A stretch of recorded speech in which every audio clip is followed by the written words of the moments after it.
Olá amigos, hoje nós vamos mostrar e analisar as consequências da gravíssima crise energética que está se estabelecendo principalmente sobre a Europa. Evidentemente a crise é sofrida por todos, mas ela é sobretudo grave para os países altamente dependentes de importação de energia, que não são autossuficientes nela. O Japão, por exemplo, está em pânico, porque ele é um país importador de energia. E a Sri Lanka, a crise está tão grave que eles prorrogaram por mais uma semana o fechamento das escolas, porque não há combustível para movimentar os alunos e professores.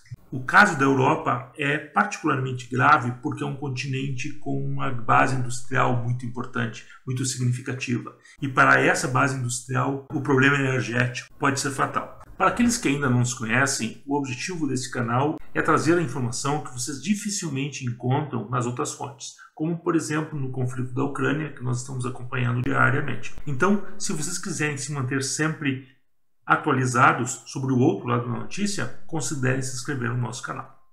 A crise energética, principalmente da Europa, é uma das principais consequências do conflito da Ucrânia, de modo que não é possível entender o conflito sem análise dessa questão. Antes da crise com a Ucrânia, a Europa tinha 40% das suas necessidades energéticas supridas pela Rússia. Isso porque a Rússia tem um fornecimento de energia, principalmente gás, mais barato. Existem gasodutos também vindo da Noruega, da Argélia e da Líbia, mas a Noruega e a Argélia já informaram que elas não têm mais capacidade de fornecimento.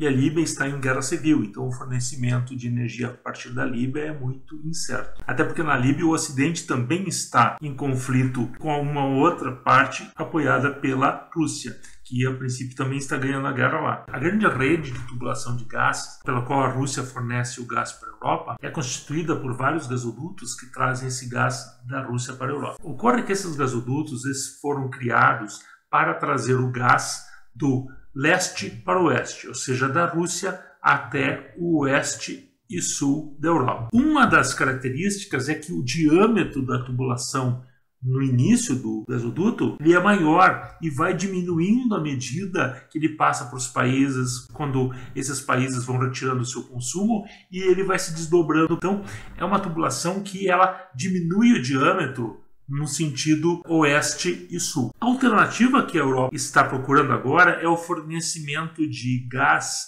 liquefeito do Catar e dos Estados Unidos. O primeiro problema é que dizem que mesmo se é que o Catar e os Estados Unidos fornecerem o máximo que estão previstos nos próximos anos podem fornecer, ainda faltaria suprir 1/4 da necessidade da Europa. Mas falando dos gasodutos, a dificuldade é que esses fornecimentos pelo sul da Itália, quando vindos do Catar, e pela Espanha, quando vindos dos Estados Unidos, por exemplo, passariam pelo sentido oposto do atual sentido do fluxo do gás, ou seja, o gás seria colocado nas pontas de menor volume. Então isso vai implicar um problema, no mínimo técnico, a ser resolvido. Como que eles podem resolver isso, se não até a reconstrução dos gasodutos? Provavelmente é possível encontrar medidas técnicas aí para resolver, mas isso vai demorar tempo e, evidentemente, investimento, dinheiro. Um outro problema é que não há na Europa os terminais de recebimento de gás liquefeito necessários. Estima-se que a Europa só tem 40% dos terminais para recebimento de gás que ela precisaria para todo o seu consumo. Outra dificuldade é que não há navios de transporte de gás suficientes. Não existem no mundo ainda. Então eles teriam que reconstruir os navios que hoje estão ocupados nas rotas de hoje, e a Europa precisaria de mais navios que ainda não foram construídos. Então isso tudo envolve uma necessidade de investimento. E a questão, além do tempo necessário, e a Europa não tem exatamente esse tempo, é que os empresários não têm a segurança para fazer esses investimentos. Há anos atrás, a Espanha, por exemplo, incentivou a produção de energia solar, de fazendas de energia solar, garantindo preços e tal. Só que depois que muitas pessoas, até pessoas físicas, fazendeiros, investiram em fazendas de geração de energia solar, atendendo essa demanda e essas garantias do governo, o governo viu que estava sendo produzido de energia demais e mudou a lei. Então, muitos desses investidores estão agora com fazendas de produção de energia solar ineficientes, ou seja, elas não conseguem mais o preço necessário para manter os custos, então estão falindo. Esse tipo de insegurança, por exemplo, é que impede os empresários de investirem no que a Europa precisa agora para mudar sua infraestrutura energética, o que inclui, inclusive, a produção de energia limpa, energia eólica. Então isso tudo requer dinheiro e os empresários não estão querendo investir. Porque, veja bem, do outro lado aqui da fronteira, na Rússia, existe energia mais barata. Então, quanto tempo que essa ligação vai realmente ficar cortada? Ela não é muito natural. Então, ninguém sabe quanto tempo essa crise com a Rússia vai durar e quanto tempo vai levar para o pragmatismo vencer. Ou seja, para a Europa recuar nas sanções e acabar pegando o gás que está mais à mão, inclusive com gasodutos feitos. Então, os empresários realmente não têm a certeza de que esse investimento ele realmente irá dar o retorno de longo prazo que eles precisam. Por isso não há interesse. A indústria europeia precisa da energia da Rússia. E mesmo que todos esses problemas que eu falei antes eles não fossem suficientes, o gás a ser fornecido por essa infraestrutura, por navios, vai ser evidentemente mais caro do que o gás que a Europa recebe hoje por gasodutos. E isso é fatal para a indústria europeia porque ela necessita de gás barato para se tornar competitiva. A Alemanha, que é o país mais industrializado da comunidade comum europeia, será quem vai sofrer mais com isso. Inclusive, recentemente, o chefe da União de Comércio da Alemanha disse que todo o complexo industrial da Alemanha pode colapsar. E esse colapso não vai ser temporário, ele vai ser definitivo. Por quê? Porque imagine que uma planta industrial ela terá uma energia muito cara, ela não consegue mais ter preços competitivos com os seus concorrentes, a indústria fecha ou ela se muda para um outro lugar onde vai ter energia mais barata. Então isso é uma coisa fatal. E depois que ela sai, ela não vai voltar mais. Alguns, inclusive, dizem que a Europa corre um sério risco de se tornar um grande museu.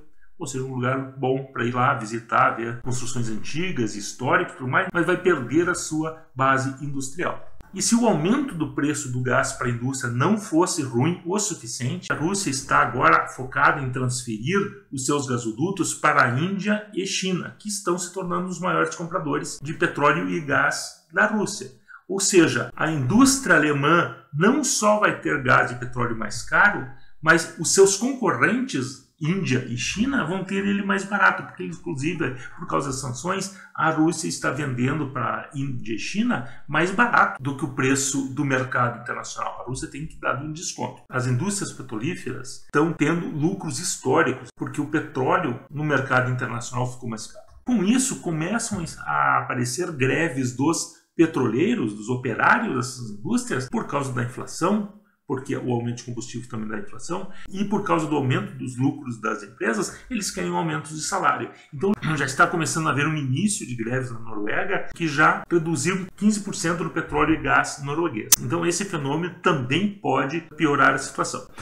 Outra coisa, nós estamos a 2 ou 3 meses do início do inverno europeu. O presidente da Ucrânia, Zelensky, falou na reunião do G7, por videoconferência, que o conflito na Ucrânia deverá terminar até o inverno. E isso foi muito significativo, porque ele sabe que as tropas russas vão ter vantagem no campo no inverno, porque elas estão melhor equipadas. Mas principalmente porque o suporte ucraniano, que vem principalmente da Europa, dos Estados Unidos, do hemisfério norte, ele será muito abalado. Porque a falta de energia ou a energia cara no inverno do hemisfério norte vai afetar muito o suporte ao conflito na Ucrânia. Porque pode haver falta de gás e de petróleo ou um aumento muito maior ainda dessas commodities. Então, essa pressão é evidente e quando o Ocidente, no início do conflito, impôs sanções pesadíssimas contra a Rússia, era também na esperança de que a Rússia aguentasse menos do que eles. Mas a Rússia tem resistido a essas sanções todas e se aproxima o ponto em que, para o Ocidente, esse problema no fornecimento de energia e de comida, como nós vamos ver em outro vídeo,